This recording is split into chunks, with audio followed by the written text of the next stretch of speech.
اللہ کی بارگاہ میں کوانٹٹی نہیں کوالٹی دیکھی جاتی ہے، تعداد نہیں معیار دیکھا جاتا ہے۔ ایک حدیث پاک پیش کر دیتا ہوں۔ پیارے آقا علیہ الصلوۃ والسلام نے ارشاد فرمایا جس کا مضمون ہے کہ 1 دینار 1 لاکھ پر سبقت لے گیا۔ صحابہ نے عرض کی حضور 1 لاکھ سے کیسے آگے بڑھ سکتا ہے؟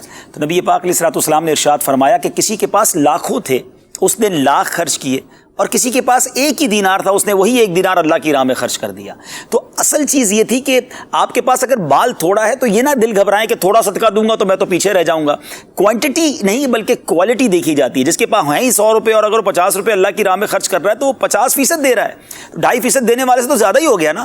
تو یہ نہ گھبرائیں۔ اب اس صدقے کو بڑھانے کے لیے مال زیادہ کماؤں، اور مال زیادہ کمانے میں بعض اوقات انسان غلط کاموں میں بھی چلا جاتا ہے، تو یہ ایک طرح سے شیطان کا وار بھی بعض اوقات ہوتا ہے۔ لوگ کہتے بھی یار میں کاروبار اس لیے زیادہ کرتا ہوں کہ میں غریبوں کو دوں گا، میں نیک کام میں خرچ کروں گا۔ بھائی کتنا دیتے ہیں آپ پہلے یہ تو بتا دیں، جو ہے اس کا 50% تو پہلے دے کر بتائیں۔ 2.5% پورے نکلتے نہیں اور کہتے ہیں میں کاروبار کرتا ہی غریبوں کے لیے ہوں۔ یہ بھی ایک ایسا عجیب سا وار ہے جس کی وجہ سے نہ دین کا ٹائم مل رہا ہے، نہ کچھ اور کام کرنے کا ٹائم مل رہا ہے، بس وہ کام کاج میں لگے ہوئے اور اپنے دل کو تسلی دے رہے ہیں میں غریبوں کے لیے کام کر رہا ہوں۔ یہ تو وہ بندہ کہے نا جس کی 50% آمدنی جاتی ہو غریبوں کے لیے، تو پھر سمجھ آتی ہے۔